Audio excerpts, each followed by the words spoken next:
stay on top. We never back down. We break the boundaries, push the limits. NXT wrestling, we the epitome of brilliance. From the mat to the mic, we bring the fire. D-Walk's the name, I'm the rhyme supplier. In a squared circle, we wrestle with passion, heart and dedication. That's our ultimate fashion. The rise to the top, we dominate the game. NXT superstars, we won't be the same. In the squared circle, we wrestle with passion, heart and dedication. That's our ultimate fashion. We rise to the top, we dominate the game. NXT superstars, we won't be the same.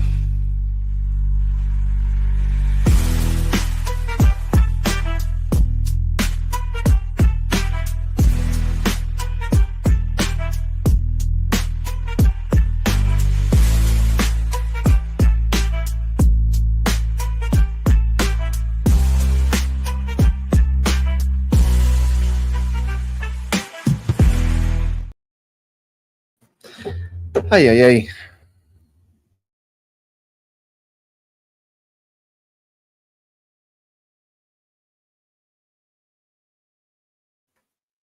Ladies and gentlemen, boys and girls, children of all ages, welcome to NXT Time with D-Walk. I am the co-host of NXT Time with D-Walk at the moment right now. He's coming in driving. I'm with a beautiful, tantalizing, sensational, vivacious, curvilicious Cardall of Invisible Woman. How are you? Hello, everybody. I'm doing good tonight. She's being nice today. She sounds like a trucker on a good day. Like, what's up, homie? I love that voice. I'm kidding. Okay. I'm joined today by two special guests. One, always the analyst and the historian, and the person that presses the most daddy chill button, Joe BNCO. How's everybody doing? Doing well. This is Christmas NXT, so Merry Christmas to everybody. And as a special guest, a person on the rise of stardom of wrestling knowledge and fandom, Mr. For Real Terrell. How are you, sir? What's up, everybody? How y'all doing? Merry Christmas to everyone out there. Merry Christmas to all. Yeah. Now, like I said, Mr. NXT Time with D-Walk is going to get here eventually. He's driving from wherever he is. Just get safe, be safe. That's all I'm going to say right there. So welcome. Now, we start off, I'm going to start it off right off the bat so we can get a nice little flow of this. We start off with Stephanie Vaquer versus Cora Jade match review. Match highlights. Cora Jade got hit in the face from the nice little eat defeat. Cora Jade did a couple of good suplexes but kind of scared. Stephanie Vaquer did a Northern Lights suplex and I wrote this down. Shout out to my girlfriend and there's a woman for bringing this up right now. We got it right here. This is actually number 4. Here we go. Wrong one. Actually, number 3.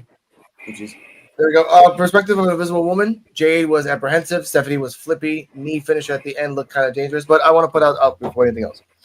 What was your thoughts on this match, Miss Invisible Woman? I thought the match was all right. We were talking about Cora Jade, and obviously she's coming back from an injury, so I'm giving her grace on the fact that she's still like getting used to being back in the ring. Stephanie, though, I liked her though. She was fast. She did a lot of like that. He wrote flippy. I was trying to say she did some cool flips, and that's what he took from that. And I like the part where she like swings through the ropes and then comes back around and like kicks Cora Jade or something like that. Yeah. But yeah, that final move before she pinned Cora, like that was a little scary. That looked like a little bit of a botch or something. But Yes. Overall, I like the match. Okay.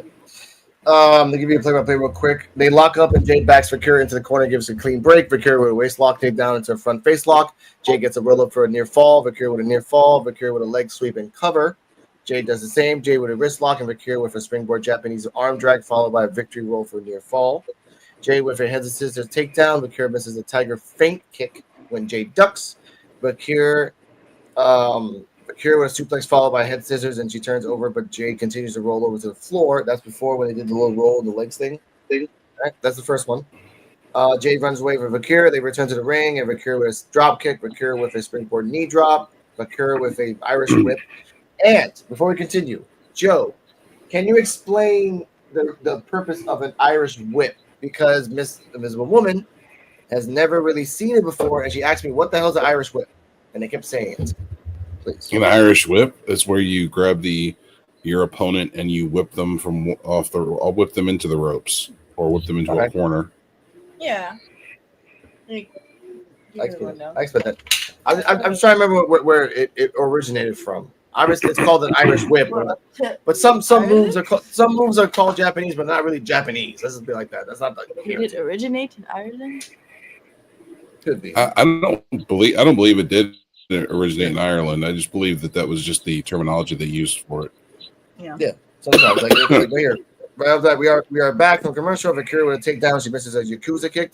Speaking of Yakuza kick, Mr. Flit 810. We just started, sir. Hakatashi. We're talking about Victoria versus Cora Jade. Let me finish the play-by-play. Get your thoughts on that. Takedown. What match was it again? First one. Okay. And I want to say this right now, before we continue the play-by-play. Santa sighting number 1. Santa sighting in the crowd number 1. We're not gonna say who it is till later. Santa sighting number 1. All right. Bakir with a belly to the back suplex, and both women are down. Jade misses a knee in the corner when Bakir moves out of the way. Bakir with a clothesline and a running double knee strike Meteora. Stephanie with her head scissors, and Cora rolls through towards the apron, but Stephanie pulls her back and does the booty bouncing with the head. And the Invisible Woman said, like, wow, everyone's getting hyped up for that. Like, just the head and girl's ass. So that's something. Stephanie with a headlock submission with the leg tied up, but Jade escapes and sends Stephanie into the ropes. Jade with a knee and a gut wrench suplex for a near fall. That's the one with a double underhook and a gut wrench suplex. Jade goes for a butterfly suplex, but Stephanie blocks it, and Stephanie with a package back breaker. That's what that was that she did. A package back breaker for the 1, 2, 3. Post-match, Kaylani comes out of like a woman that found out that she found that woman that owes $20. And starts whooping the shit out of Cora Jade. And then Stephanie grabs the Kaylani, and we go to commercial. Mr. For Real Terrell, thoughts of the match, post, and rating. I could see it as being a precursor to what's to come between the two wrestlers.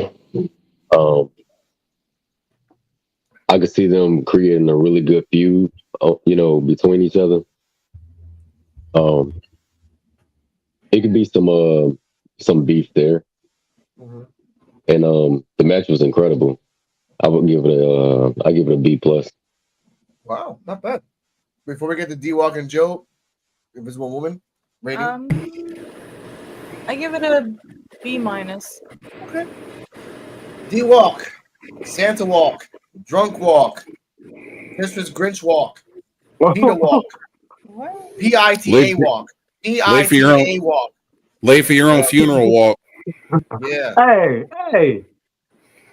Hey, you got to show who's important. You ain't supposed to be Which drinking. one? What are you doing drinking? I'm not drinking. He's not drinking. 30 minutes late. Sound like you were at a bar. Nah, man. No, man. You know what? I'm gonna be the nice one and say, because I know D-Walk so well, he probably wasn't Snatch. Oh, don't say that. That was dirty. I know. I pressed my own button. Daddy, chill. What the hell is even that? Santa socks don't count as snatch. And he got all right. Daddy, chill. Here we go. What the hell is even that? Hey, y'all being some real dicks right now. Oh, what you meant to say was this? Yeah, I have a lot of questions. Number 1, how dare you? Yeah. But the Cora Jade match, I thought it was pretty good. It was interesting. Yeah. This could be a good feud. I could see this being a good feud before Stephanie back here challenge Julia after she win, but this could be a good feud right here. True. I give it a B-. Everyone's on B's across the board. All right, Joe, go. All right. Hey, to answer Cardella's question from earlier, Danny O'Mahony, September 9th, 1912 to November 3rd, 1950, was an Irish professional wrestler who enjoyed a brief but meteoric rise to massive popularity in the 30s. following a successful introduction to the Boston regional wrestling scene. And that is the person who originated the Irish whip. There you go. So he was an Irish-born wrestler that got famous in Boston in the 1930s. Uh-huh. I like that. So it was a move that originated in Boston that was From an used Irish- in from an Irish Massachusetts. I like From an that. Irish-born wrestler, yep. If we get to anything that sounds like Japanese, you just have to go from like 1960 and up. No, 1970 and up. That's any Japanese wrestler out there that just invented stuff to go along. But then you get Joe, since you're good, I love you being the historian. Look up the origin of the European uppercut. We'll talk about that later when we get to that. When we get to that, Gotcha. that's another. And That's the another match- one. Yeah. Go And on. the match, I'd give it a B. Cora Jade, they're starting to get more comfortable. She's getting back to where she was. Stephanie Vacour brought out a good side of her, and I'd like to see more of that. That's true. And sadly, no dragon screw leg whip today. None. Not this time. No, Anybody. No. It's all right though. It's fine. I wanted to see the viciousness. Yeah, you know. I will give this match a good B- as well. Across the board, B. Nah, First time. I would have gave it an A-, but Cora Jade is still kind of rusty. I watched this back twice in small doses. Stephanie was adjusting to everything that Cora was trying to do. And I love that. Like Stephanie's like, I already been to the fucking botched rodeo in Mexico. I'm not doing this shit here on the main stage. So I like Penta and Cero Miedo or Pentagon Jr. You give him a person that's kind of botchy, he'll make chicken salad out of shit. So, and I'm not saying Cora Jade is shit. I'm just saying Stephanie can make chicken salad out of anybody, which hats off to her. So B minus for me. This episode, ladies and gentlemen, goes like step by step. Next up, the D'Angelo family segments, where all four of them are backstage. One of them talks about their mother, that someone came in the middle of the night and was rummaging during the packages. During the presents. The mother of one of the D'Angelo family beat the crap out of them. One girl said that she was a saint, and like, no, she was an enforcer. We find out that was little Fabricio trying to he didn't have any presents, so he came to that person's house. And once again, they ended saying that the person's mother was a saint. Next up, backstage, Lexus and Regal. Lexus is preparing for the match. Regal is telling him, "Are you ultimately I'm glad that you called. I just wanted to pass by and say hi, and just say good luck on your match. And are you ready? Are you prepared to do what you need to do?" And he's like, "Yeah, I'm ready to win." Lexus walks off. Regal goes into his left pocket, and brings out some brass knuckles. And he says, "That's not what I meant." Invisible Woman. Thoughts on these two segments? The D'Angelo one was the mother and Lexus King, still on the path of righteousness. And Regal's like, I literally am trying to give you brass knucks, bitch. Just fucking take this. Shout out to Lexus King for trying to stay on the moral high road. Yeah. I don't know. I didn't get the D'Angelo sketch. That was just random. That's fine. Okay. Joe, both segments. It was okay. I like that they're trying to get gold for the rest of the family. Yeah. And Regal is still trying to teach Lexus King that cheating is okay once in a while. Yeah. When it benefits you. I got that. Terrell, your thoughts on these both segments, please? Before I talk about the segments, Chelsea wanted to let y'all know, my girlfriend Chelsea wanted to let y'all know that she wished she could have made it for the podcast, but she got held up celebrating with family and stuff. It's all good. It's all good. It's all good. She's more than welcome to come in at any time and just join us. Yeah. I hope she's enjoying her holiday, and she's always welcome back next time. Yeah. Oh, yeah. But as far as with the D'Angelo family, I always loved mafioso type of movies, personas and whatnot. Yeah. So even if it's taken seriously or even if it's comedic based, I always found them very intriguing. And if it's done right, then it's even better. Mm-hmm. And then Lexus and Regal, I love William Regal. He's definitely in my top 5 for my personal favorites of all time. wrestling wise, coming in at number 2. But he it's cool to see him on screen again. Lining him up with Lexus is a good look too. And it was just very interesting. It's like he wants him to turn heel or be that heel that he know he can be, but for what reason though? And why not work with his son when, you know, he could just do that for his son? Why is he doing it for someone else? Yep. You know, he could do it, you know, he could do it with Charlie, but instead he's doing it with Lexus, and it's kind of like, why though? Yeah. Maybe his last match, maybe they may do a one more time type of match where William Regal, you know, gets in the ring with Charlie Dempsey. I would like to see it if it's possible. It's not. And shout out to Claudio Castagnoli before he became. That was the match 2015-16. I had to show my girlfriend Cardala. That was his last match. He said that was forever will be his last match, and so that's fine. I give him that. Before we continue, hold up, Joe. Before we continue, Speaking of Claudio, yes, go for it. I was going to say, speaking of Claudio, I've been doing some research on the European uppercut, and anytime I look it up, it's showing that Claudio is the person that made it famous in wrestling. Yeah.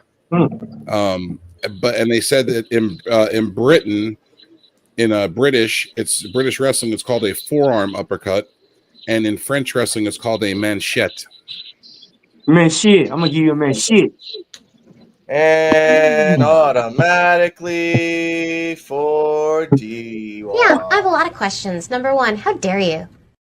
That's what he said. He said Manchette. CHETTE. Oh, I didn't say manchette. Yes. Okay. Thank you. Latino. Articulate over there, damn it. That's right. Hey, you know, black people got different languages how we talk. Come on. So there's Puerto Ricans, and I can still say manchete, like manchiago. Hey, speaking of this, did y'all see the video I posted? Yes. But as far as it does say, Claudio Castagnoli is the one that made the European uppercut famous in professional wrestling in the United States. There you go. Yeah, I bring that up. I bring that up because we like say that again. I'm sorry. That Claudio was the one. Claudio Castagnoli was the one that made it more famous. Oh, but it was originated around Britain, around that Black Isle. I know Black Isle and French as well. So with that being said, I think it's kind of hard to find the origin of who made it. Yeah. But Claudio and I want to say Kenta in 2016-15 made it. Remember that match, Joe? I think you remember it. If you remember it, it was William Kenta Regal. versus another guy. No, not William Regal. William Regal, yes. William Regal made it like very famous, but it was more classical for Regal. What I'm talking about, like, oh my god, WCW. WCW, yes. But if you remember Kenta when he came in NXT, he fought a guy that was bald. That he looked like a fucking gremlin. I forgot what his name was, but he was really like one of my favorite wrestlers. He would do the. Oh, I remember now. He fought Kenta. It was like Kenta's second match back, like second match ever in NXT. And this guy, which I forgot what his name was, but they were both bald. It was one guy and a British bald guy. He did a running European uppercut to Kenta, which they had to stop the match for about 2 minutes. And they didn't stop the bell; they just stopped the match because Kenta started bleeding. That was a deep cut if I can find that. But that's what I mean by European uppercuts. Like sometimes I have to think about that match. It's a deep cut for Kenta. But all right, here we go. Next up, Lexus King versus Charlie Dempsey. Heritage Cup match review. NQCC are preparing for the tag team match. Charlie's with Ren. Lexus is with William Regal. And funny moments. Ren Sinclair acting like the belt, acting like the cup is super heavy. She's like, oh shit. So that's one. 2, during the rounds, Ren Sinclair is trying to spray water to Charlie Dempsey, but she doesn't have it on spray. She has it on stream. So before they went to commercial, you can see that she pressed the spray bottle and it was going above his face. Like it wasn't even touching. The water was going to the crowd. It wasn't even touching his face. Another part, At one point, when Charlie Dempsey was down, she realized that the spray bottle setting was wrong. So she just took off the whole thing and just poured water on Charlie's face, like completely waterboarded his ass right there on the floor in the mat in the ring. But let's get to the match. This was a very good back and forth. I got control with hand control and everything else. Butterfly suplexes, back and forth. I'm not gonna be all technical on this. First 3 rounds, zeros, all of them. First round, that's where we get Ren Sinclair missing with the water bottle. Second round, they're doing a lot of stomps on the floor. Third round was a straight commercial, which I didn't see. And and then in the commercial they showed that Lexis King did a kind of like a jumping double feet to the outside to Charlie Dempsey. Fourth round, King with a forearm as the round starts, and King with a backbreaker for a near fall. We see highlights from round 3, what I talked about right now. Charlie with a European uppercut, which I talked to Invisible Woman, and King fires back with European uppercuts of his own. King blocks a butterfly suplex, and Charlie with a knee. Both men collide, headbutts in the station, and they are down. Ren gets in the ring to help out Charlie, and this is the part that I went back and Cardella saw this. Mm-hmm. And I was like, "Yo, Red's slapping Charlie in the face." She's like, "No, she's not." And then when he went back, it's like she was trying to like swat a kitty. It's like, "No, get up, get up." She likes hitting people. She does like hitting people a lot. She does a lot. As soon as she gets the opportunity, she's hitting somebody. Yeah, I love that shit. Okay, Ren gets in the ring to help out Charlie, and Regal gives the brass knuckles to King. King refuses, and then Regal just fucking bitch punches him right in the fucking face. Knocked out. He goes down. The thing flies out. Charlie Dempsey, still knocked out and getting waterboarded by Ren because she took out the nozzle and just threw the water on him. Gets up, grabs the brass knuckles. The referee, apparently from taking a heroin break, comes back and fucking, what's this? What's this? What happened? DQ! And your new Heritage Cups champion, Lexis King. Terrell, your thoughts on the match? And by the way, before I continue, context for this thing, they said that this specific match had specific rules that if anyone DQ'd, it was the match was done. When normally, if you DQ, you just go on to the next round, and it was supposed to be 6 rounds. I'll put that out there. They said it for Lowell, Massachusetts. It specifically was a DQ end of match. Your thoughts and rating, Mr. Terrell. From the beginning to the end, the match was phenomenal. And that's only because I do like both competitors. I really do. It was amazing to watch from start to finish. I thought that they had really good chemistry between the two, good communication, and whatnot in their movements and things of that nature. William Regal, man, phenomenal piece of work with that knockout blow. I don't even know if it was a haymaker. I don't know that he was just angry and just got him. He had hit Alexis King in the face. I didn't know at first about the disqualification rule. Like it was just something that had dawned on me that the in this particular match it's reversed. The rule is reversed, but it was good, and I give it an A minus. Wow, nice. Okay, I respect that. All right, you'll be last. D-Walk. Wait, my bad. D-Walk's talking to his pet doll. Wait, he's back. Okay, D-Walk. There we go. Thoughts, rating. How I feel. The wrestlers, the match, the situation, dope. The fact about it, they keep changing matches and the rules whenever they feel like, and in which they be going off shit for years. But then this the one time they change the rule, and then they go back to another rule. I give it a cartoon. It sucks. Yeah. So I give it a B minus. Now, yeah, and by the way, before you continue, even Booker T and commentators like, what the hell happened? Like, what's going on here? And then the other guy's like, specifically because this is Lowell, Massachusetts. Da, da, da, da. But why? That's the part that's always the question. That's the part that even Booker T as us is like, what the fuck is going on here? Joe, thoughts, rating. First off, Heritage Cup is supposed to be about pure wrestling, and a DQ should automatically lose you the championship. The cup should be automatically transferred to the other person if you cheat. Yes. So that I agree with. And I thought the match was good. This whole thing about they're in Lowell, Massachusetts, so it's a special rule or something. Yeah. What the fuck is that? Yeah. Just go with the fact that, hey, he cheated. The ref thinks he used a foreign object. That's it. It's over. The other guy wins. You're not pure no more. It's like the pure championship. Yeah. No. Yeah. Just go with that. Don't switch things around. Yeah. Yeah. True. Basic mathematics. Yeah, that was kind of the reason why I gave it an A- because that part of it didn't make sense. Yeah. And it had to be by the way. No, you're right, Terrell. It had to be a passing line from Booker T and Vic Joseph to make sense. That I had to hear twice, because I had to go back and be like, "Oh, what the fuck? Wait!" And he said that at the end, once it was over, and like, come the fuck on. Like, what about the people that are in the crowd that don't have commentary to listen to? Yeah. When I saw this, That's why people were confused. Go on. I'll say that. That's why people were so confused. I could see some of the reactions in the crowd, and when they did that finish, and that's why I was just like, yeah. I was gonna say A, but I was like, nah, I'll just say an A-, just because of that of it. It was weird. That's fine. Joe, your rating? Yeah, I'm gonna agree. I'll give it an A- because I like the wrestling aspect of it, and both performers did a really good job. And the ending was a little wonky, but it made sense in the scheme of things. It makes sense. So I'm gonna go A-.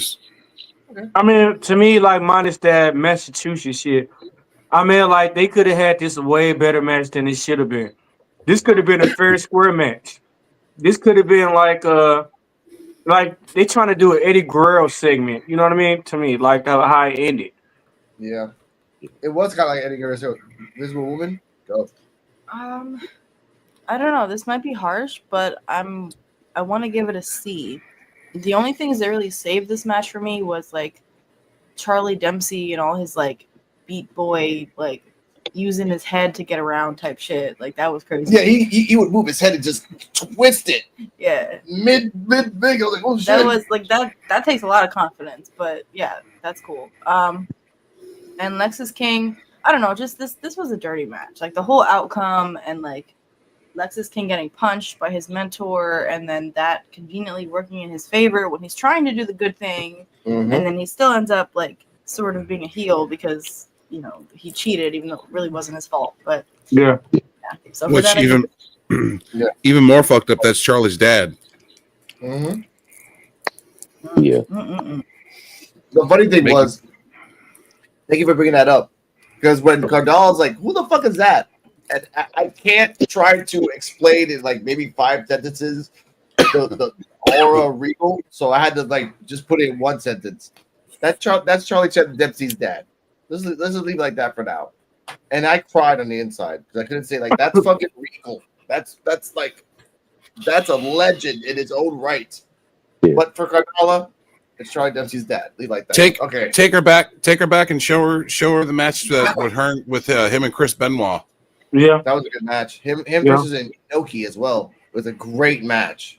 Great match. Him and Goldberg. Show her the match with. He embarrassed Goldberg. Don't say that. He embarrassed. He got fired over that. Goldberg. Yeah, that's why. Match with him and Goldberg. That's the match right there that almost got Goldberg fired. Yeah. But yeah, that was double. I'll say that match. But I'll give you my rating and thoughts on this match. Other than the stupid fucking rule. And I'm giving this match a B. Match was solid. Lexis King did kind of botch a couple times. He was a little early on certain moves. I kind of saw that. And he was doing a John Cena where you can clearly see what he was gonna say. He went to Charlie Dempsey. Hey man, right into the corner. I'm like, I can see your mouth fucking say that, bro. Turn to the Charlie Dempsey got my hair. Like, just cover it exactly, Terrell. Like, just cover the fucking mouth. But highlights. Ren being the highlight of the match. That was hilarious. We were joking about how she walked in all like. Yeah, she did the Vince McMahon walk like. There's no dance. And right behind Charlie. I'm like, that's what he was fucking talking about. Let's go. Excuse me, sir. This is not Friday. You're not going to rob people's houses. You need to take that off. Now come on, Joe. Have some holiday cheer.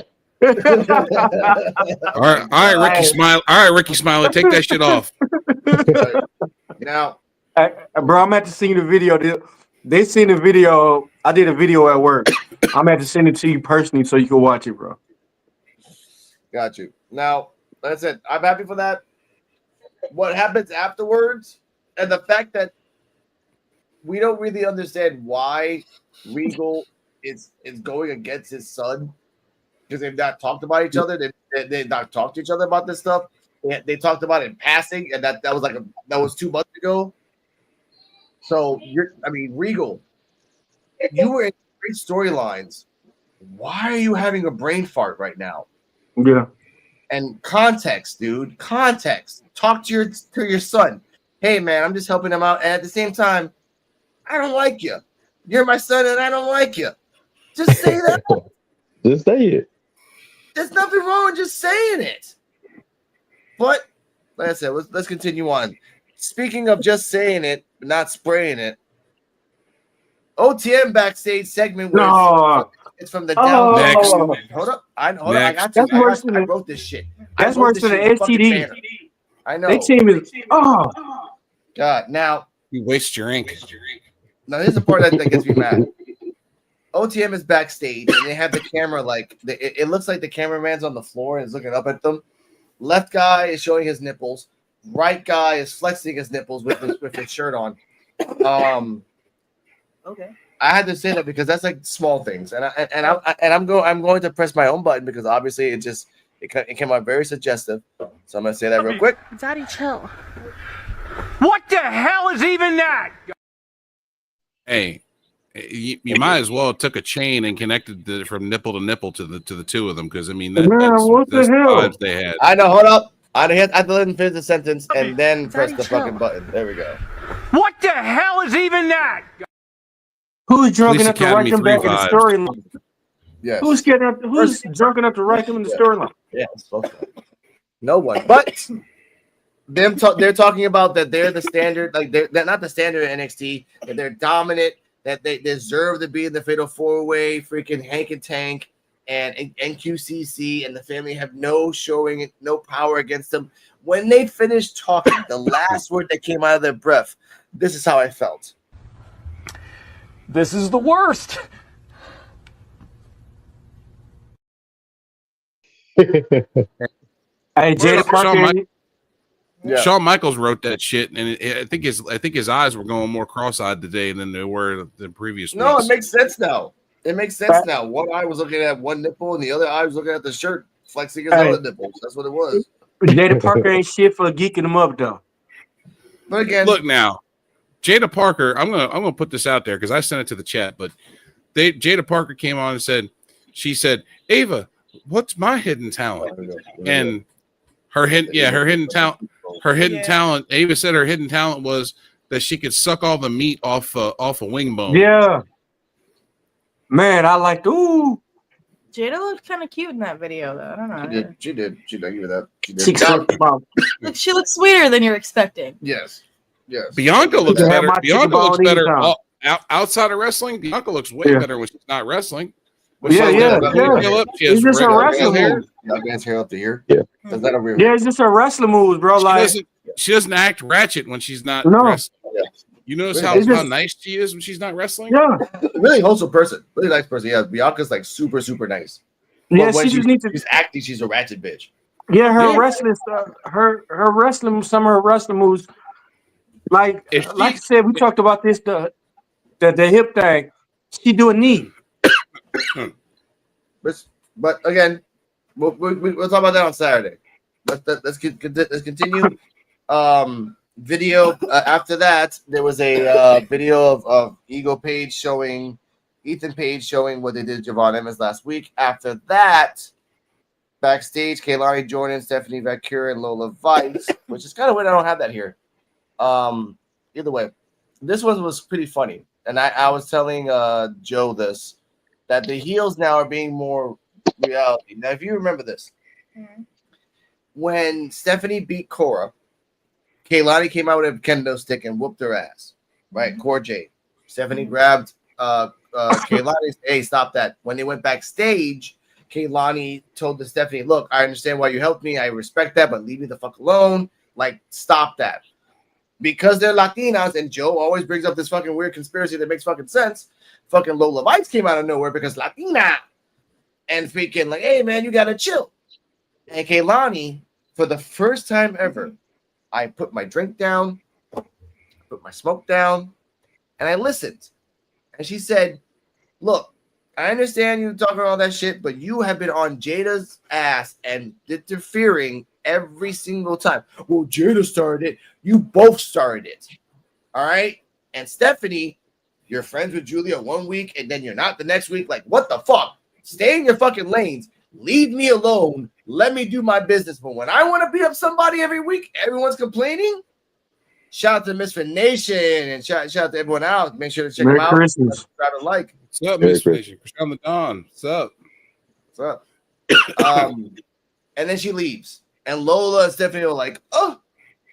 But before we continue, Mr. For Real Terrell, what are your thoughts on a possible tweener Kaylani Jordan? Not evil, not good, but someone who actually says the truth. I like those type of characters. Yeah. For real. The ones that's not afraid to speak their mind. Yeah. For real. Because that could lead to some really good promos. Probably open up some weird Pandora's box, who knows, but it'd be nice to see. For real. It'd be pretty interesting to see. Pardon me. You're muted. Thank you. No, we're not muted. Okay. On Kaylani talking the truth to Lola and talking the truth to Stephanie. What thoughts on that? So this is where I chimed in. Okay. Sorry. Keep going. Okay, sorry. This is where I chimed in and said that I think Kaylani would be like a really good, honest heel. Like I'd be way more interested in that character than her current, like, well, sort of former like Golden Girl character. Bubbly. Yeah, like bubbly, like, you know, I'm perfect, I'm the gymnast, everything. Now she's like, I'm pissed off, I'm over this shit, like, fuck you.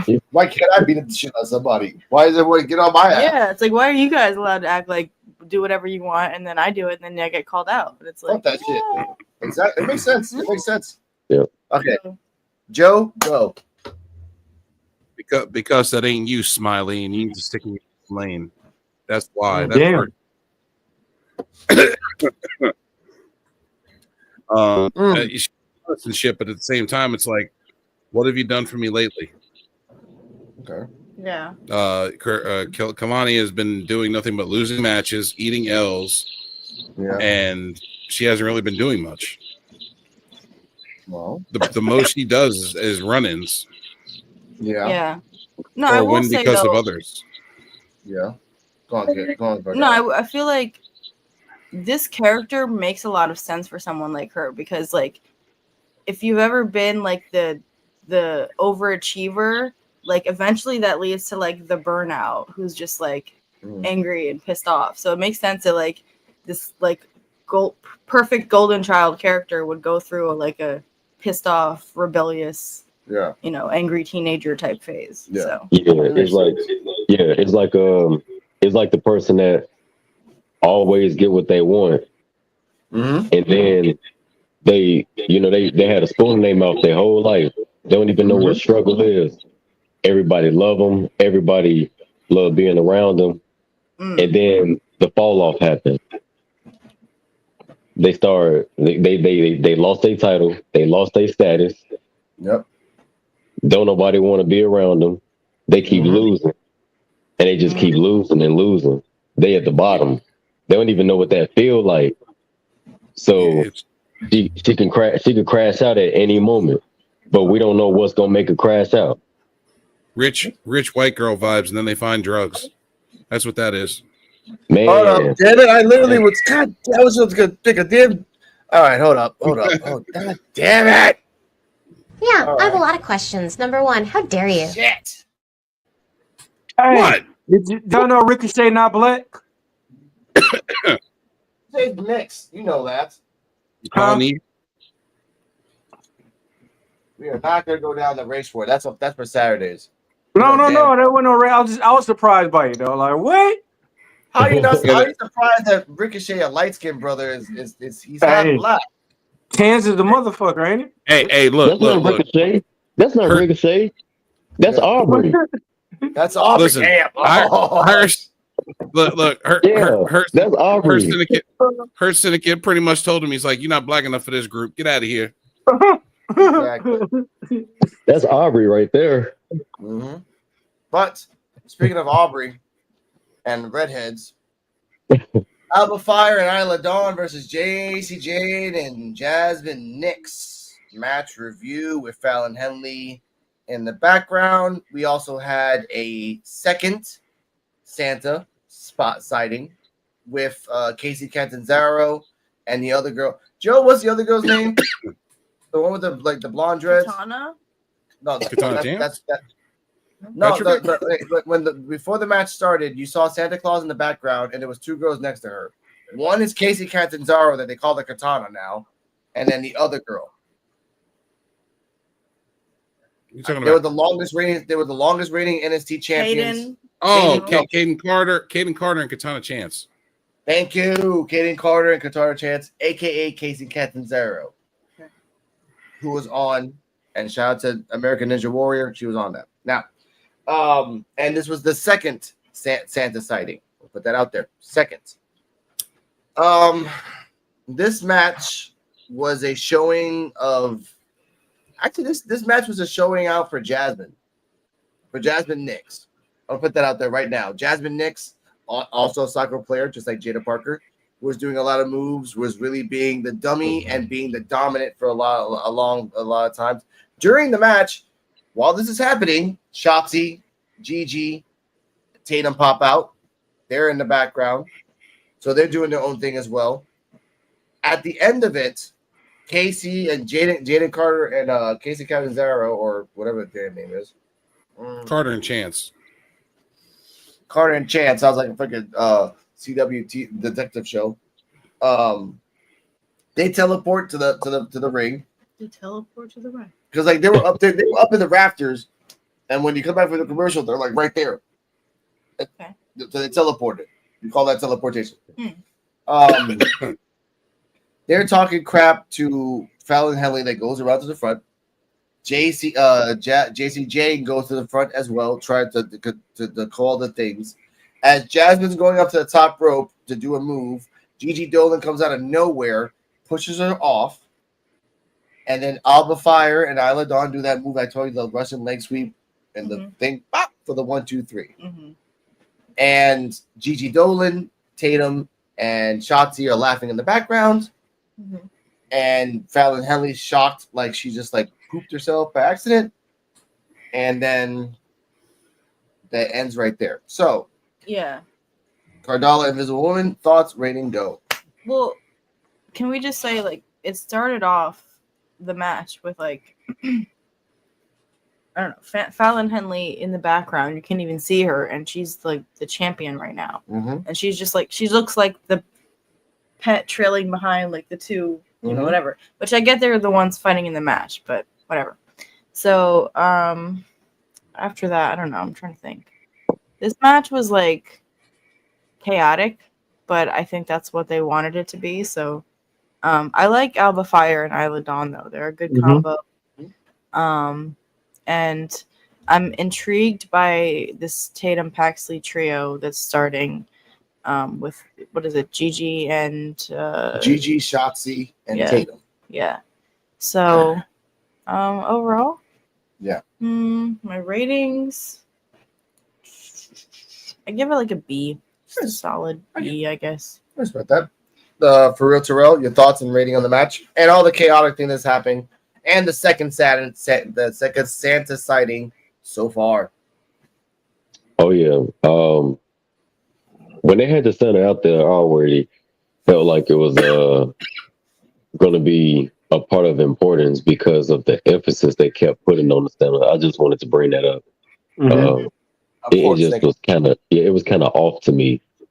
Yeah. But as far as with the match, I do want to see more of what Kaden Carter and Kiana Chance. See, Yeah, that's the thing. Just the other whatever.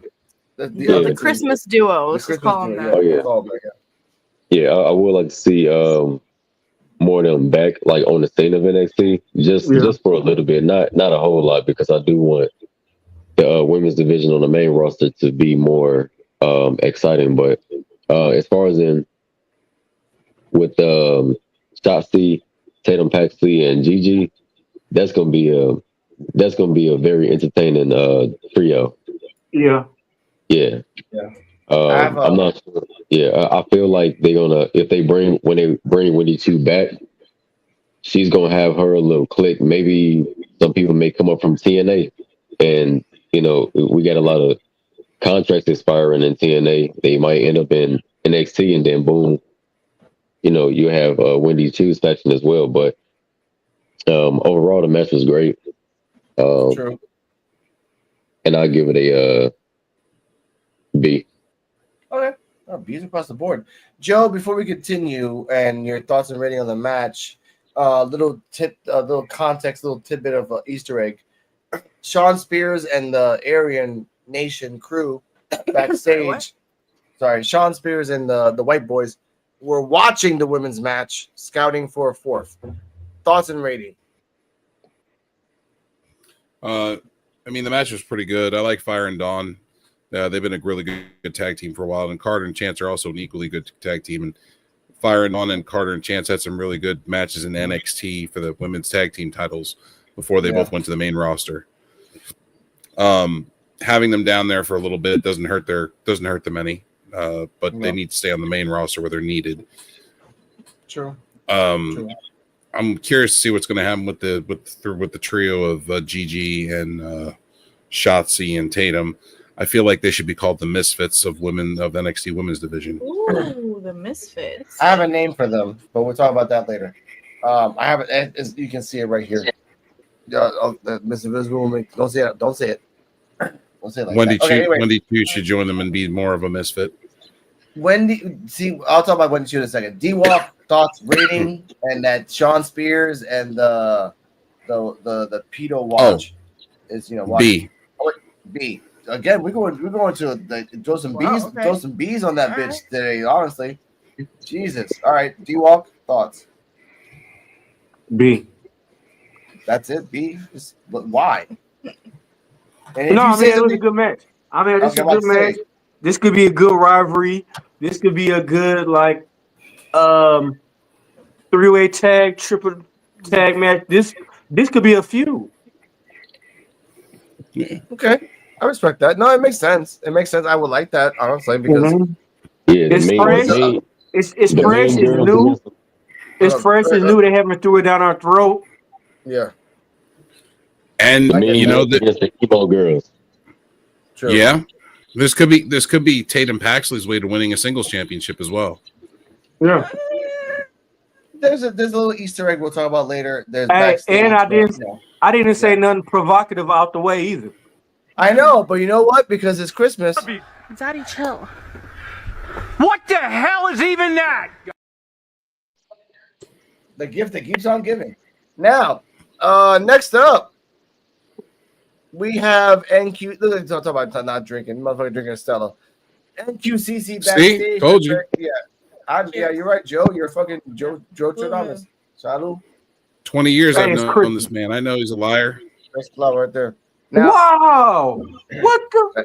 Hold up! I gotta press that one for him. Hold up now. Okay, give me a second. I have a lot of questions. Number one, how dare you? Hey, you can't really say that about me. How dare I? Because I knew he was doing it. We do not condone bullying on this show. We do not condone bullying in this show, but we do condone saying this.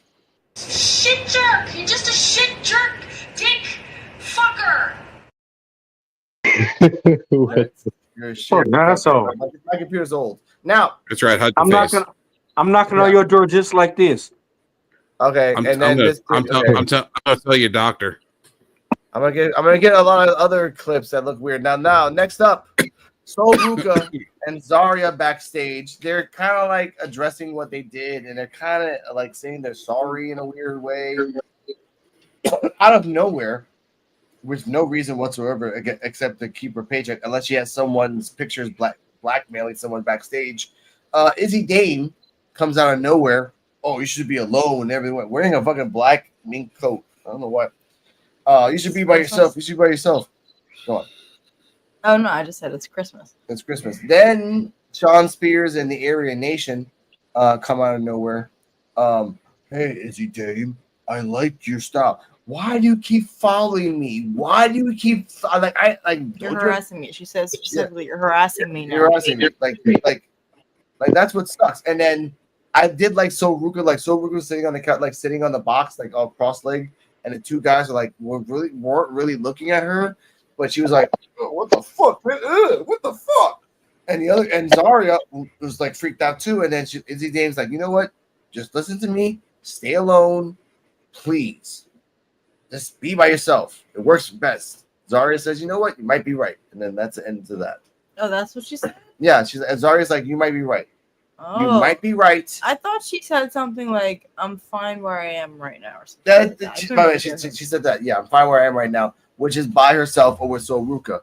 Again, we only got 2 weeks to New Year's Evil. So again, the prediction that we have as a group is that it's going to be Zarya versus Sol Ruka.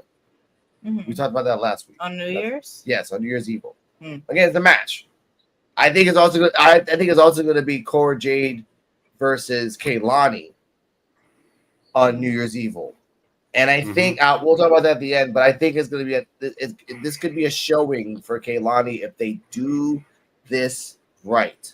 But we'll talk about that later. Next up, Dion Lennox versus Ashanti the Adonis match review. Stefan versus P. Diddy. Now, I know. Now, you were awake for this, weren't you? I was. Right. Yeah, I was awake. Okay. Cardala, please explain this match because this is so. Okay. Go. I mean, I'll explain the context behind the match. Yes. Dion Lennox went for a hug with Petrovic, and Ashanti walks in, immediately assumes the worst, thinks they're like cheating or whatever, and challenges him to a match. And then this is the match.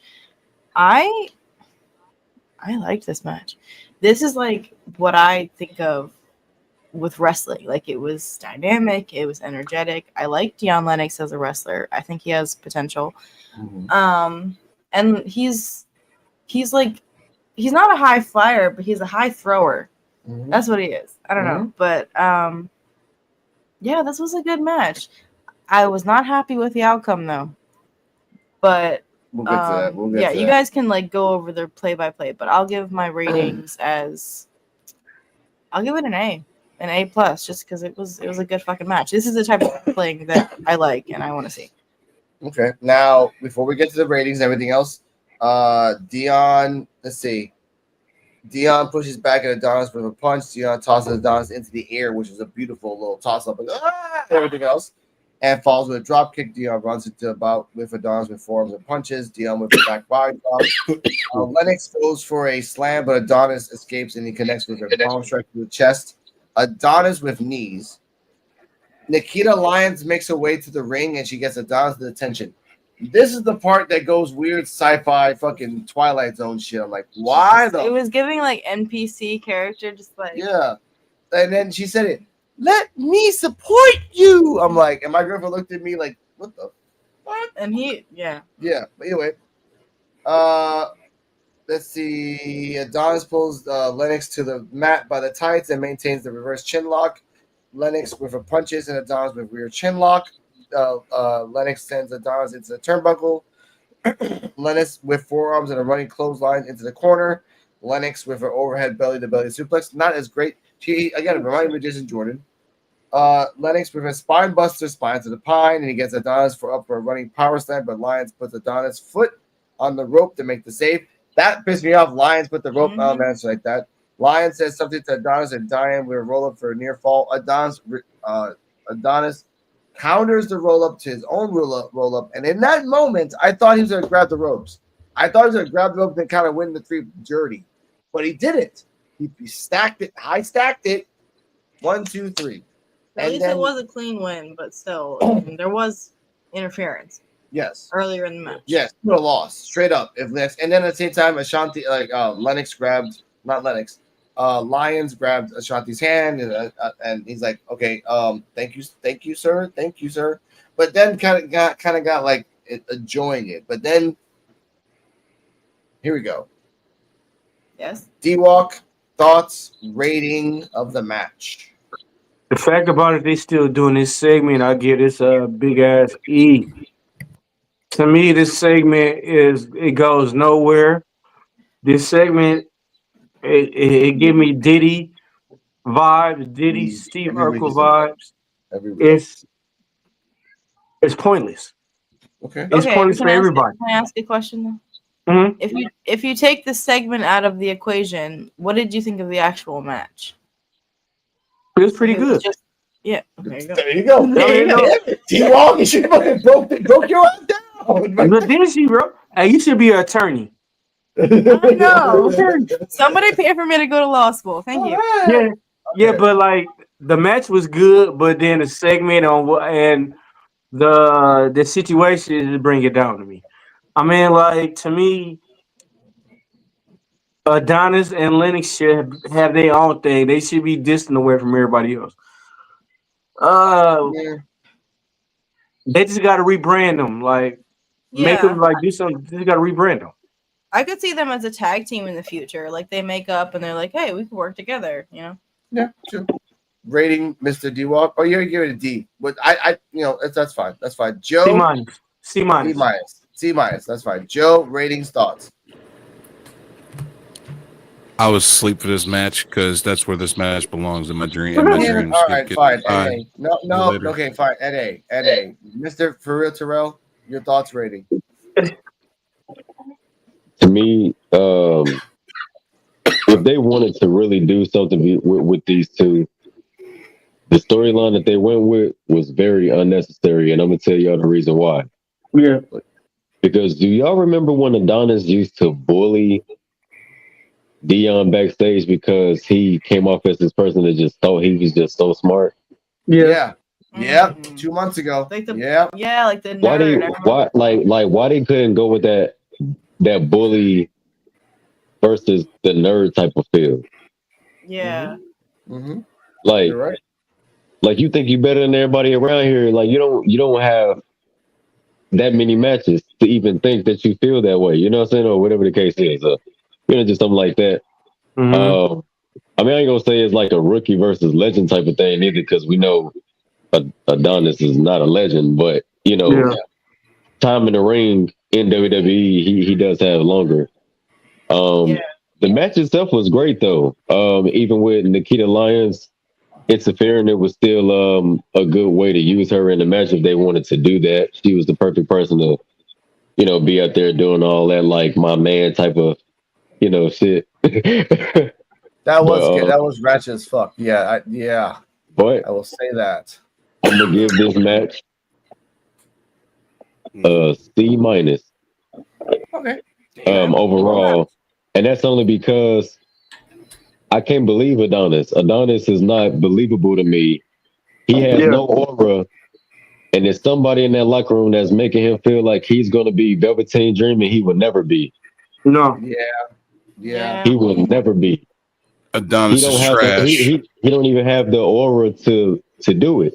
If he had aura to him, if he had some type of energy to him, I would probably see what Sean's saying him. But I feel like, man, he could be the next Velveteen Dream. It's sad that Flop Dollar get more shine than he is.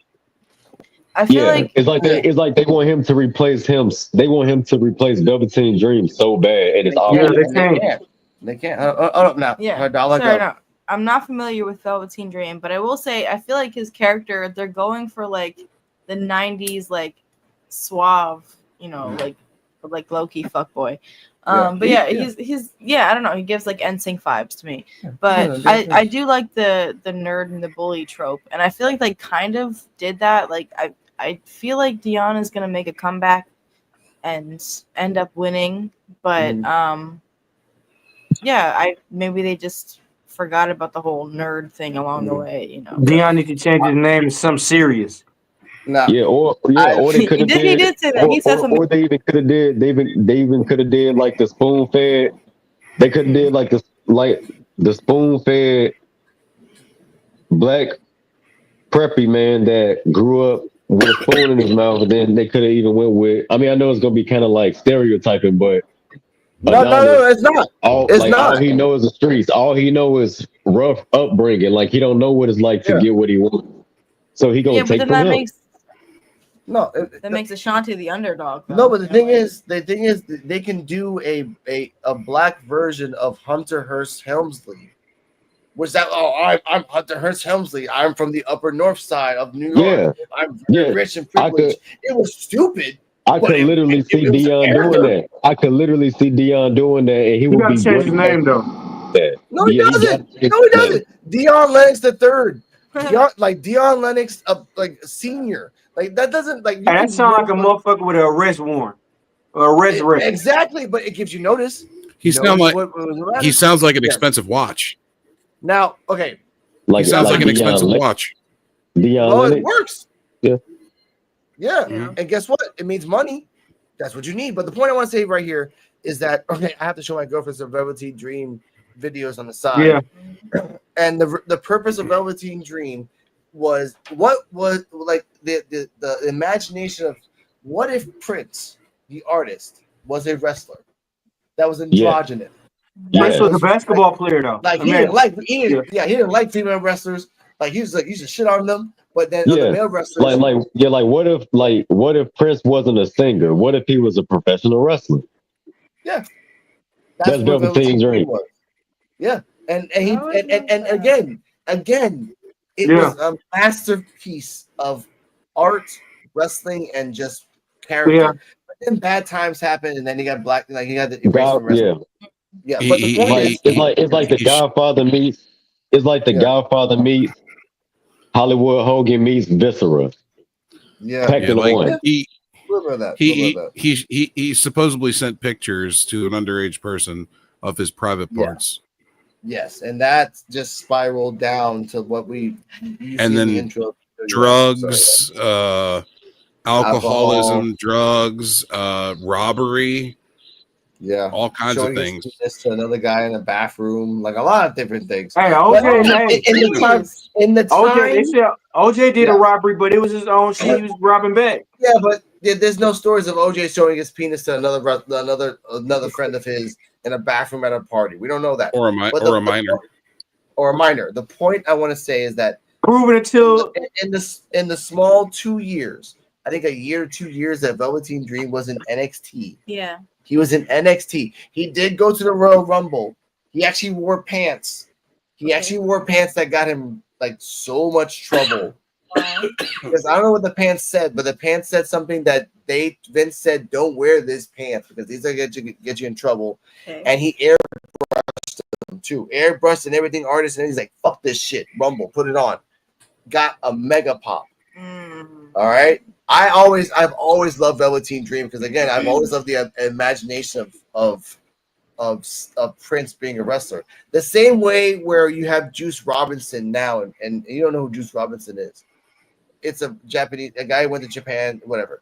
But Joe knows this. I'm pretty sure Terrell, if you go back to 2014 and 16, D-Walk as well, when he was CJ Parker, when he was a guy that had a sign that said "Save the Earth."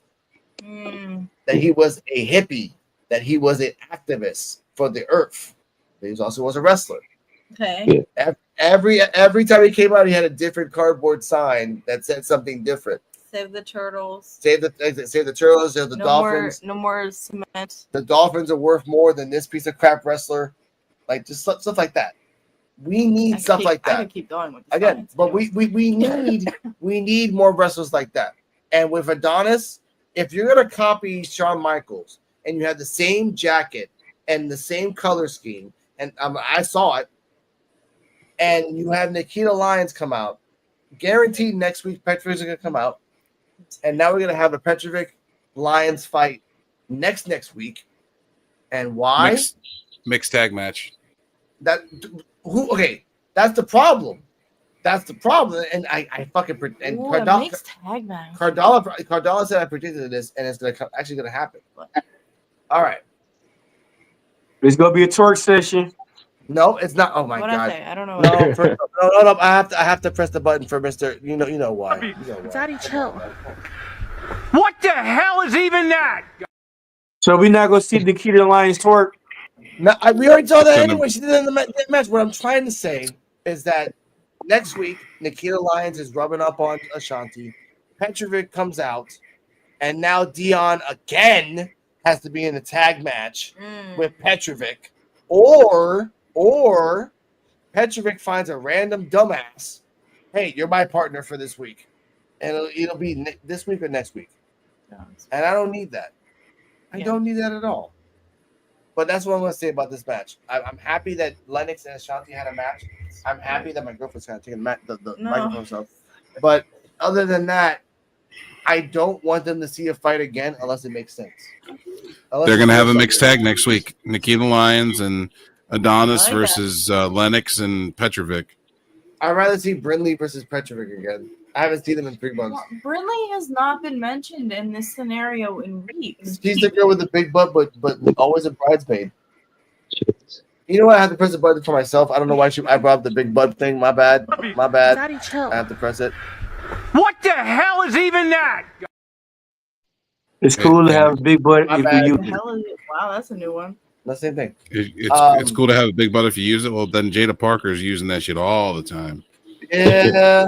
The butt is a deadly weapon, and it can only be used sometimes. As Alex has said many times, it's not good for you. Everything. to use the butt as a finisher. We saw unless you're eating Mexican before the match and giving stink faces, and then it's go ahead and that's a weapon. Okay, that's just torture, and we're not doing that. And this is how the earth feels when Joe says that. Catch me outside. How about that?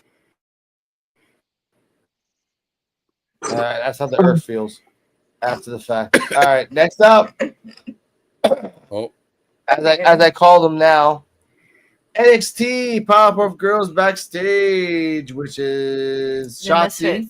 Yep, Shotzi, Gigi, and Tatum Paxley, and they are just talking random stuff, and it was just really boring, and I didn't like it.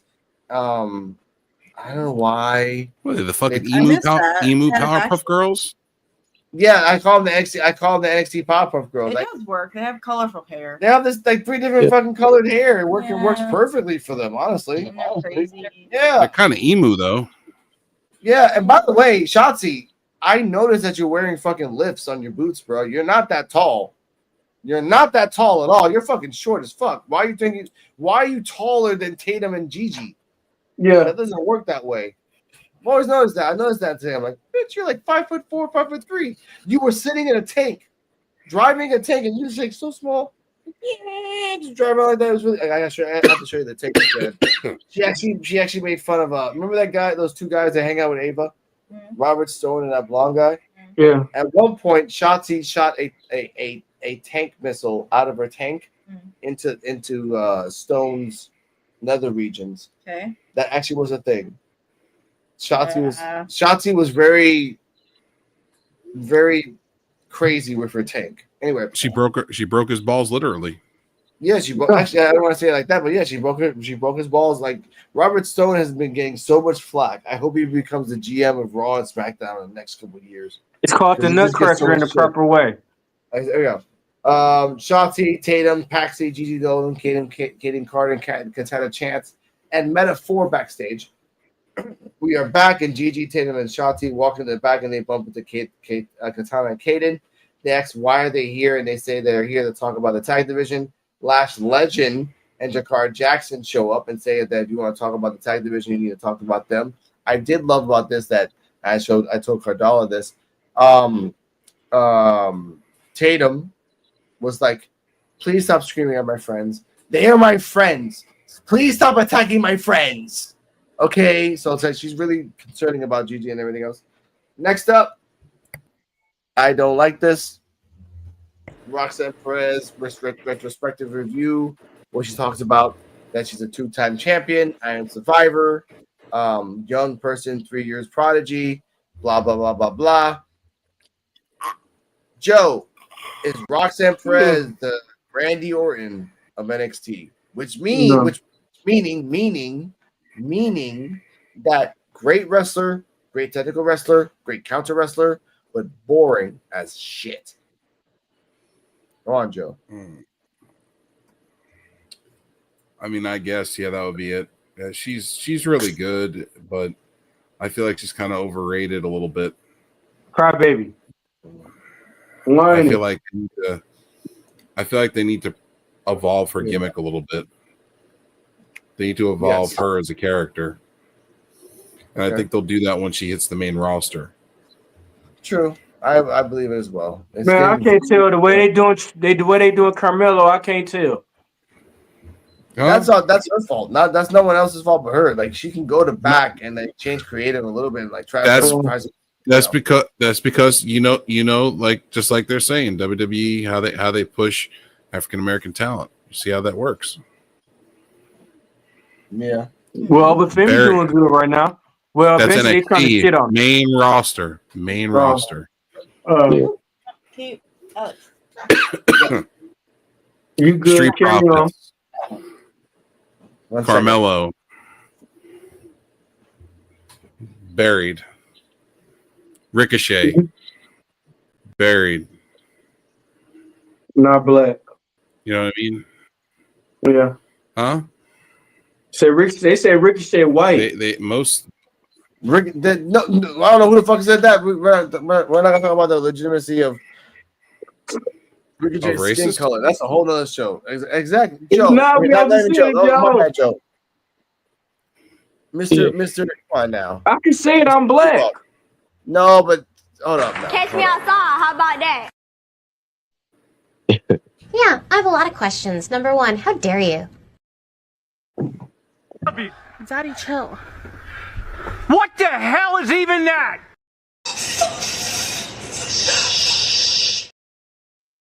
Oh Lord. Comes off Ricochet comes off like a toffee color. But that's just Ricochet. He's just being a crazy ass son of a bitch. But the fact that Roxanne Perez is trying to make us, I feel for Roxanne Perez. They show all the other champions like Bayley and Sasha and Charlotte and like I get it. You're nowhere near Asuka. We'll say that right now. Defenses, sure. Reign, never. Bayley had a purpose. Bayley had a reason for having those two. So you can't compare that either. Charlotte Flair, Bayley's a tweener. Tweener champion. I mean, for the time, no. I mean, she fought Asuka twice to get that belt. Like the first time she lost. She lost. She got it. She hadn't beaten Asuka. Asuka was undefeated in NXT. Yeah. Okay, but Bayley got the belt. Who did she get the belt from? Somebody. That is one thing I can't say. Asuka gave the belt up because nobody could beat her ass. Oh, that's true. That is one thing I can't say. Roxanne Perez had a better run than Sasha Banks in NXT. Sasha Banks and run in NXT was trash. Just like Charlotte Flair. Charlotte Flair's was trash. She fought a whole bunch of nobodies. Yeah. And as D-Walk would say, she looks better in a bikini. Yeah. Why do I have to live in this world where I have to press a button? What the hell is even that? Hey, Joe said he would have veins pop out in that finger. All right. That's say it. All right. That's a D-Walk. That's a D-Walk. All right. Let's talk about Roxanne. Hey, y'all, I got to go pick up my niece from my auntie's house, so I may have to. All right. I may have to log off, y'all. All right, bro. But y'all have an amazing holiday. It was good talking to y'all. First, man. You gonna be able to get on Saturday? Definitely. Huh? You'll be able to get on Saturday? Oh yeah. We'll be there Saturday. Yep. All right, bet. You know we gotta go see Sonic 3 earlier that day. So I already saw it. I saw it opening day. oh Let's yeah. not say it. Let's not say it. Let's not say it. That's for Saturday. Hey, Terrell, be safe, have fun, and All right, y'all. say hi to your missus for us. All right, Oh bro. yeah, most definitely. Yeah, she said thank y'all for the shout out, and she really appreciates y'all. Anytime, bro. We do. Anytime, We man. do. All right, y'all. All right, peace, bro. There you go. Now, can you give me one of those two? The Rice Krispies. Welcome back. Frozen? No. Joe's not frozen. Frozen He's Rice just- Krispies? Am I frozen? No, you're not in the screen. Oh. Next up, let me find. Next up, we have Lexus King post backstage review. Thanks, Vera. Can you give me one of those? One of these. Yes. He's that blonde woman. I forgot what her name was. She's like, "Hey, Lexus King, I want to talk to you." Like, "Oh, this is my. I never won anything before. This is my first time winning something. Thank you for this." It's like, okay, yeah, but we got to talk about. Oh, it was a hard match. You got me going there. Everything else, and she kept like, "Yeah, but look, I love Lexus King saying this. Look, I'm gonna go in the back. Tensions are high. Let me just have this, okay?" So, and he walks away. So, what are your thoughts, Joe, on the fact that damn well he knows that he lost, he won by cheating. So, Yeah. but he doesn't want to admit it on camera. So, what's your thoughts, Joe? The funny thing is, it's probably like him and Regal probably worked that whole segment up before they came out there. And he's like, "Look, you're gonna go pass me the Nux. I'm gonna turn them down. You're gonna crack me. The Nux are gonna go flying, and he's gonna go pick them up. Yeah. And then he's gonna get disqualified." They probably played that whole scenario out in their heads before they even went to the ring. It's gonna be a work to where Lexus King is gonna be a heel. Could be. Do you want your thoughts? I hope this segment hurt me get the hell over with. I'm getting sick of it. It just started. It's only been like what? This is only the second time they've wrestled. In 2 months. In 2 months. That's it. That's the last Yeah. time they fought each other. Twice in 2 months. That's like once a month. That's not even bad. I'm hoping. I really do hope William Regal betray Lexus King and fake it and whatever he got to do to make us give Lexus King that confidence. I'm yeah, you this, you that.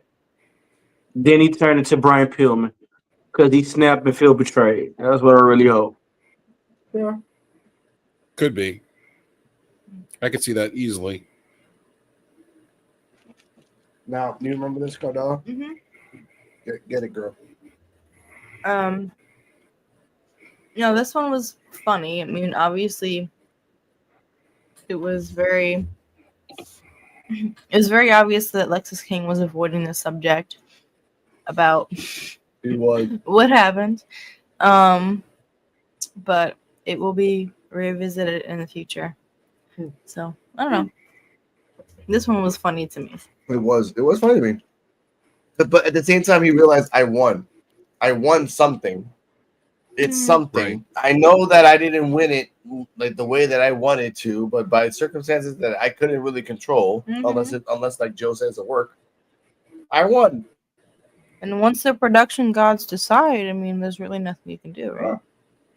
Even and again, his pride of being honest will be his downfall. Because if Ava comes out of nowhere the next week and like, congratulations on you win, technically you won because even though you got hit, it was the da da da da. Lexus King's like, no, oh, you know what? Screw that. I'll do another. Let's do a rematch. And again, his pride of trying to be honest will be his downfall. But right now, he found a loophole of not being honest, but being honest. And again, he didn't choose unless it was a work, for the brass knuckles to fly out of nowhere and then Charlie get it. He didn't choose that. This has happened. You can't get mad at choice. I mean, I had choice at chance. You can't. So that's what I'm gonna say about that. Anything else? Well, it was a choice for Charlie Dempsey to pick up the knuckles. Maybe he could have known, like, this seems like a trick. I'm not gonna pick it up. But who wouldn't? He seemed to put it out of it at the moment. Yeah. I would. I would have towards anybody. Mm. No, You should have done it more had, sneakily and been like, yeah. picked him up, put him in his tights. Nobody saw that. No, but like last week they showed like the preview, like not the preview, like the training montage of him doing all the work. This of Rico coming out of nowhere again, just to make the fact that they didn't want Lexus legitimately beating Charlie, so they brought up a storyline that happened 2 months ago as a what if, like, hey, we can cover this shit up if we use this. But all right, fine, I guess, but we'll talk about that next week because they're gonna talk about that next week no matter what. Next up, we have an Ethan Page promo talking about that he's finally smiling. Thank you, Javon. That was after the fact that he smashed Javon's neck. Joe, knock yourself out, man. I think like 2 minutes of just you ranting. Ethan Page, thank you for doing the NXT. Thank you for doing the NXT viewers a justice and getting that scrawny guy off TV. Why you sound like New Jack when you said that? I wish New Jack would come back to give a mass transit on Javon. Joe, I'm not gonna lie. The defender of the underdog just like instinctively wanted to just like put my hands up when he said that. I'm like, all right, I gotta defend Javon here. Like, you can't say that, man. Take Javon. Don't talk about my friend like that. Javon, they're doing the right thing. They're writing him off TV for a little bit. He's gonna go gain some weight. He's gonna practice a little more, and he's gonna come back better. He's been taking a lot of hits too. He's been like I don't know what the term for it is, but yeah, it'd be nice for him to come back bulked up and crash. Yeah. CTG crash test dummy. I'm excited for his comeback whenever that is. Hopefully, it's not for a while. He needs to do at least 6 months away. Maybe like 3 months. Come back in the spring or something. I say 6. Come back in like late spring, early summer. Okay, all right. That's what if he come back? What if he come back? We're just trying to push his time so he has more time to bulk. Yeah. 3 months. Take his ass to fucking Arby's every fucking day or fucking Del Taco. Hey, what if he come back big as Triple H? Yeah. What would you do? What would you say? What would you say, Joe, if he come back big as Triple H? But he's got to stay as bouncy. That's my thing. Like, what if he doesn't want to bulk up because that will make him less bouncy, and he needs to be? He's like, the bouncy guy. Listen. Yeah, I felt ridiculous. Yeah. I still love Randy Reed, Orton is huge. Yeah, he's 290. Randy Orton is huge and jacked, and he could still do that. He could still be kind of bouncy and kind of flexible. Yeah. Alex Hammerstone's another one. Yeah, big boy, MLW. He's like 300 pounds. Get a little bouncy. He could. He looks like a Thor or something, and he's able to fly through the air and stuff still. At 300 Brian pounds. Cage can do that too, can he? Yeah. Yep. Big old jacked up gladiators that could still fly through the air. There's a guy that looked. Yeah, that I'd explain that. The guy that's just like super muscular, like about 280, 290, but then could do flips just like Javon. Can do the jumps, can do the flips, do the bouncy, just like it's nothing. But he's so muscular that he can just throw you out and spin you around like twice. Yeah. That's ridiculous. It's right. Apollo. Apollo. Brock Lesnar's another one.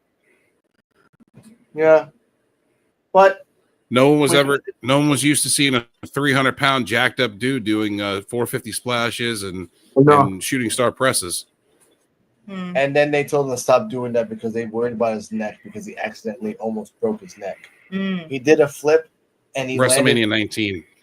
Exactly. He did a flip at WrestleMania 19 like this, like jumped, and then he was gonna land 450 splashes like this, right? Like you just do the and then like that. But if you don't land it right, you're gonna land on your neck. Yeah. And this is a guy that has a very small head, a not so powerful neck, and then everything below is all muscular perfection molded. Yeah. You break your neck, you're done. So after that, the backstage is like, you never do that again. That's it. Sorry. No. They literally told him, you're never doing that again. Stick to the ground. It's Alex. It's because they waited so long for him to do it in the match. He was already gassed. I mean, they had already wrestled like 35 minutes by the time he did it. Like they should have done that earlier in the match. Yeah. They should have done that like in the first 5-10 minutes and had him hit it and had Angle kick out of it. Yeah. And it would have been fine. And again, that was Angle was all anyway, going on next Perk up. Angle. Yeah, Perk Angle. Perk Angle. Next up. Yep. I gotta show a video. There's a video of someone on YouTube where they explain perfectly Perk Angle. This guy was just Angle, an Olympian wrestler, and then you add Percocet, Princess. He is a wrestling god after that. Did things that no one has ever done since. Yeah. Won the 1996 gold medal in the 96 Olympics with a broken neck. Real life. Real life. And then came the he beat Russia in the finals. Yep. But he was so dorky in WWE that they actually put him in like a giant milk truck. He's like trying to stop the corporation with a milk truck, and like it was really ridiculous. But then when he shaved his head, because he had like he was reverse Stone Cold. Yeah. And then when he shaved his head and went someplace else and did a lot of like drugs because of his neck and back pain, he had no morals except wrestling. No. Murder Stone Cold. The Stone Cold and that was Stone TNA. Cold and Kurt Angle segment. Yes. The Stone Cold and Kurt Angle segment when he got Vince McMahon in hat, then he got Kurt Angle that little small cowboy hat. Yeah. Man, that was hilarious. Now, he was wearing like a little kid or a little cat cowboy hat. He said yippee ki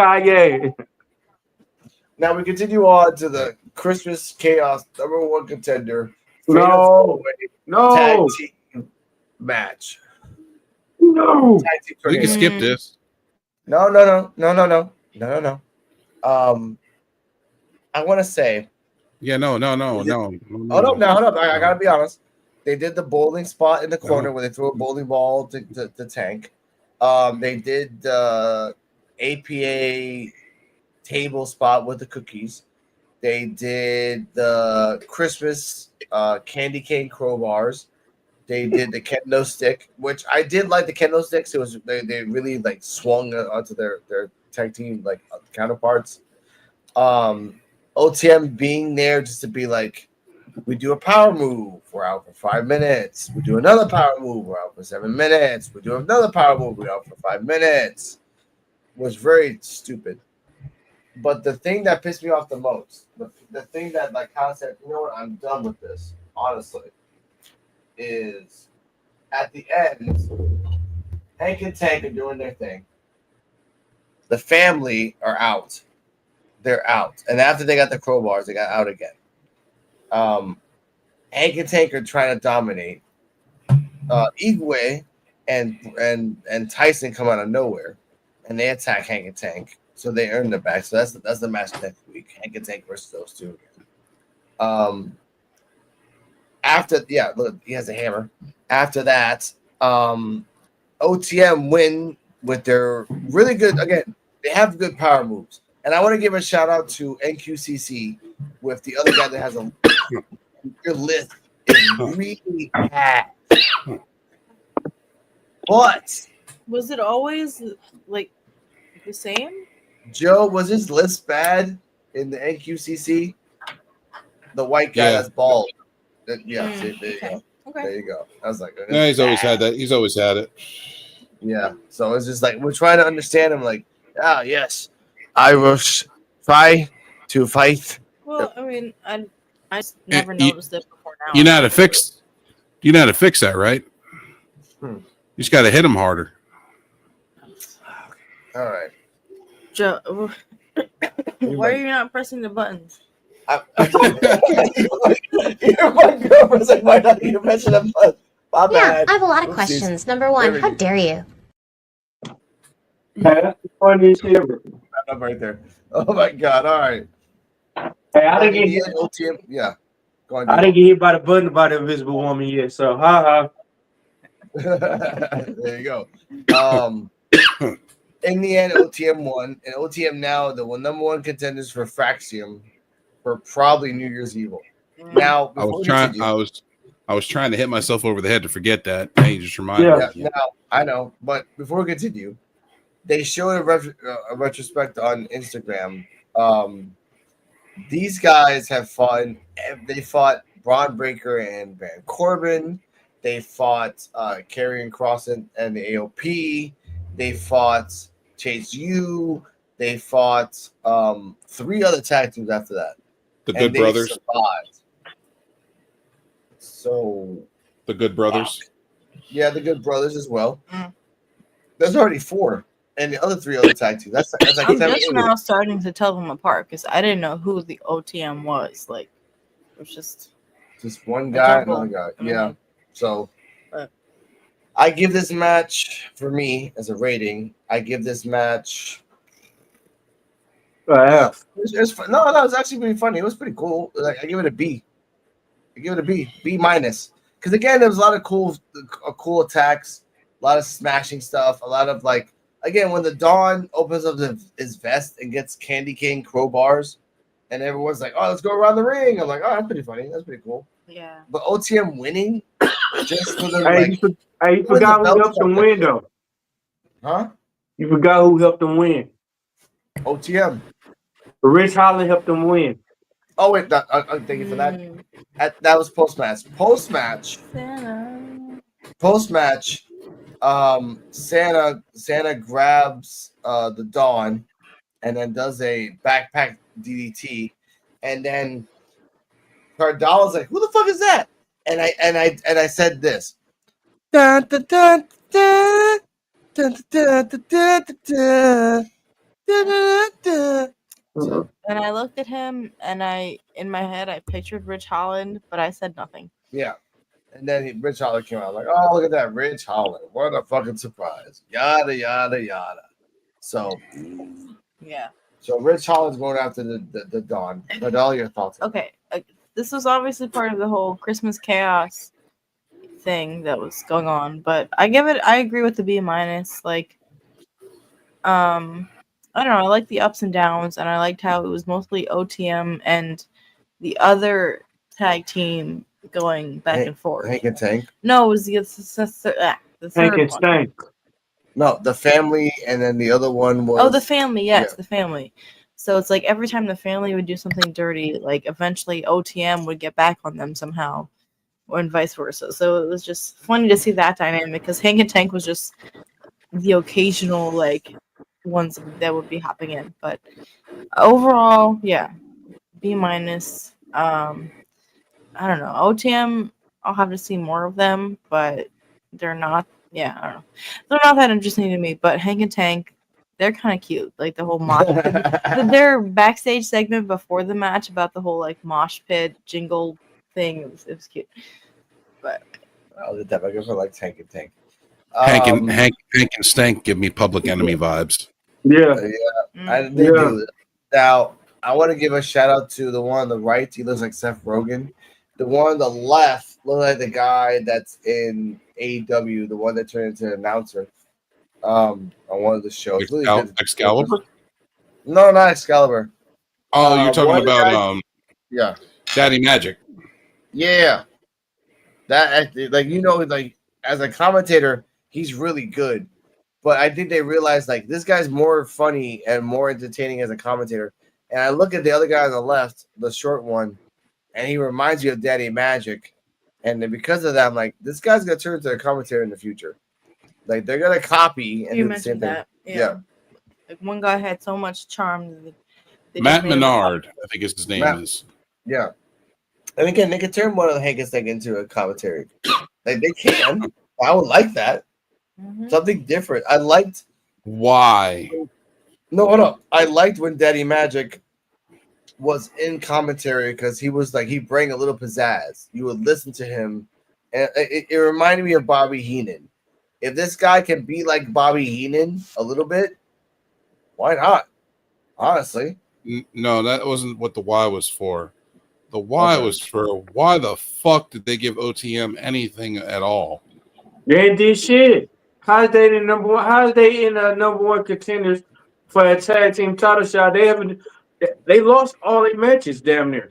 Yep, they have lost all their matches, and there's 8 other tag teams, but they picked 4, and they went with it. What the fuck are they doing? They could have got somebody better than OTM. OTM don't deserve shit. Yeah, This lost. This is one of those segments. This is one of those times when you're gonna have to say it, D-Walk. You know what you say all the time. It's No, you gotta remind me. because. Oh, is it because they It's BLATK? because. Yes, sir. It's because you want me to say the improper word, or you want me to say because they niggas? Yeah, no, that's I have a lot of Right. questions. Number one, how dare you? I didn't say that shit. Reparations coming soon. No. Cardella, go. Have they done a tag team tournament recently? Yeah. They No. Yeah. They did a battle royal. No, yeah. They did a battle royal, Yeah. That's it. but where was OTM? Eliminated. Yep. Yeah. And they still got, they still got it. That's why I got mad.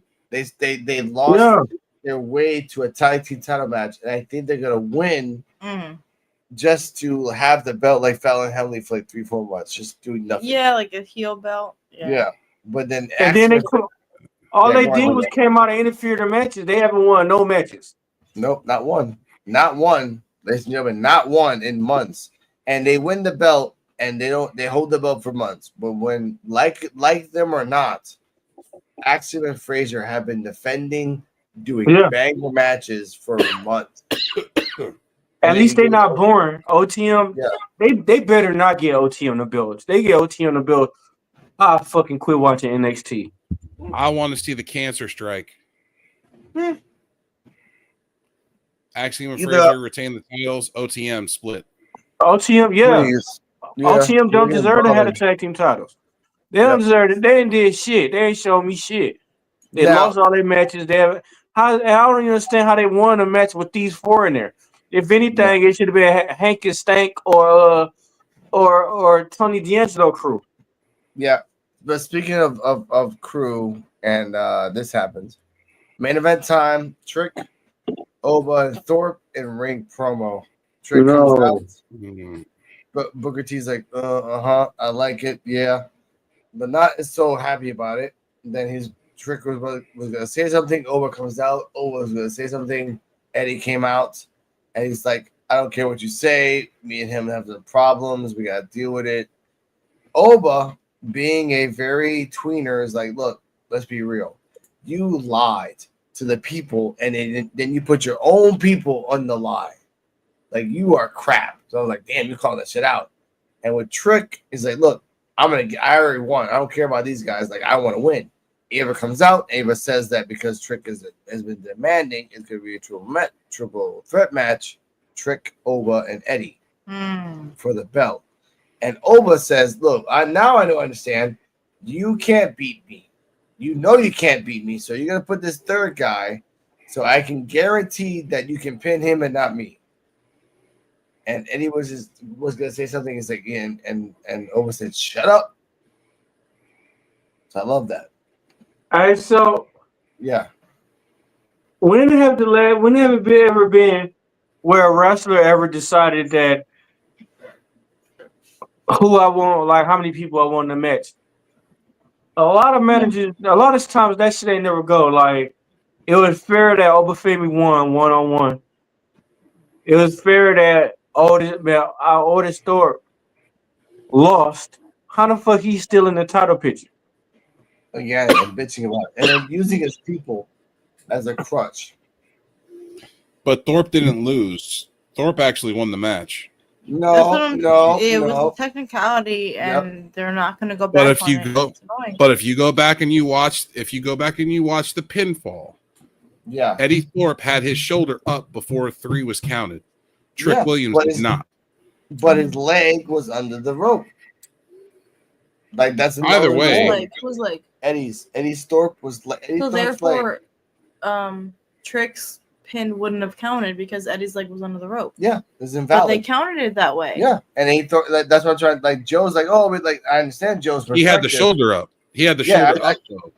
Yeah, But I that's told what I'm Cardano trying that. to make. I'm trying to make the point is that he had the shoulder up, regardless of anything. Trick's shoulders were still firmly planted on the mat. 1, 2, 3. Yeah, Eddie's were not.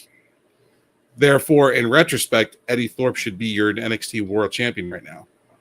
true. Yeah. Or draw, and then ended it there. But They should have Oba, restarted the Should have match. been a then. draw or something. They should have restarted the match like they normally you always used to do. they fucked up on time. That's why they're like, okay, we just got drills at the end. Like that part last week was very stupid.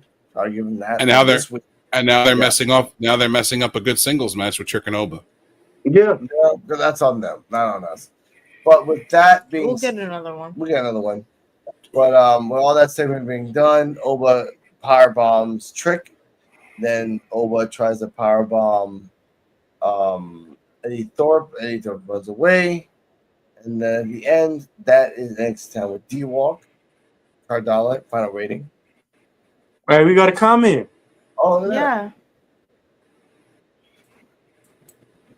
Yeah. Shout out to South Bronx.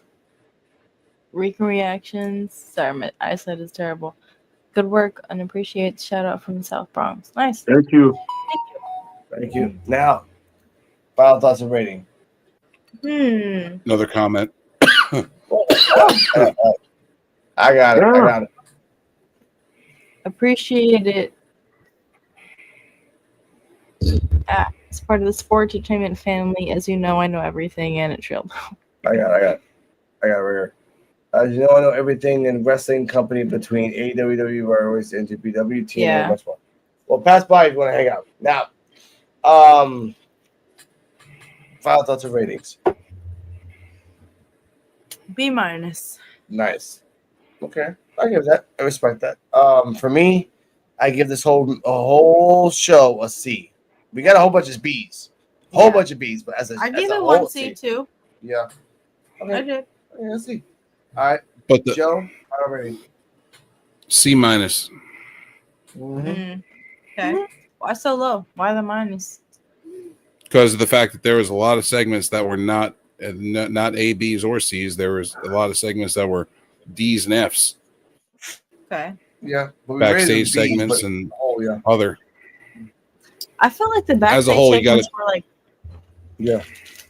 Go on, Joe. You gotta take the real low grades against the higher grades, and then it kind of balances it out to about a C-. Yeah.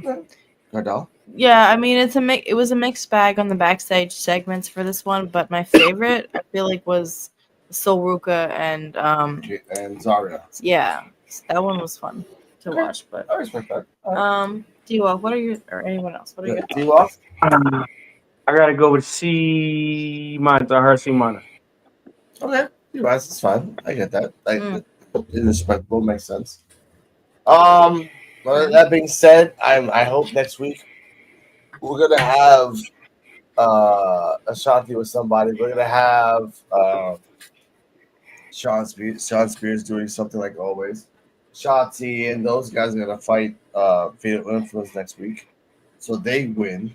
So that's how it happens.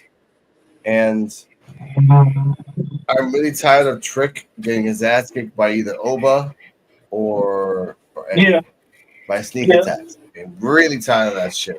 But it's called wrestling. And that, ladies and gentlemen. Why? Yeah. Why are you tired of tricking his ass whooped?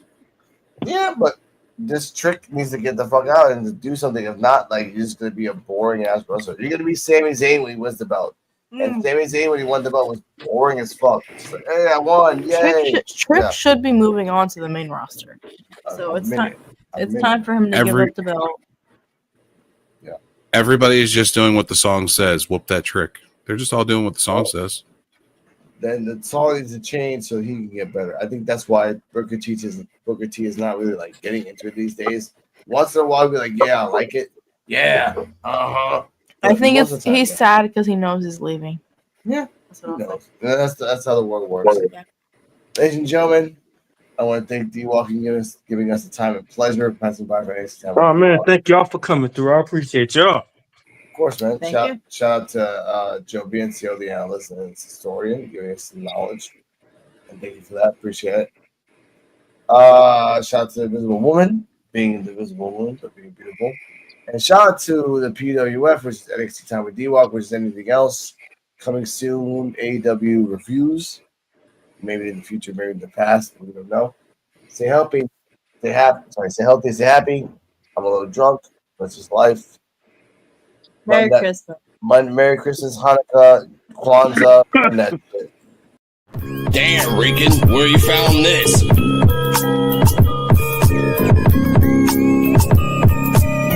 PUWF exclusive.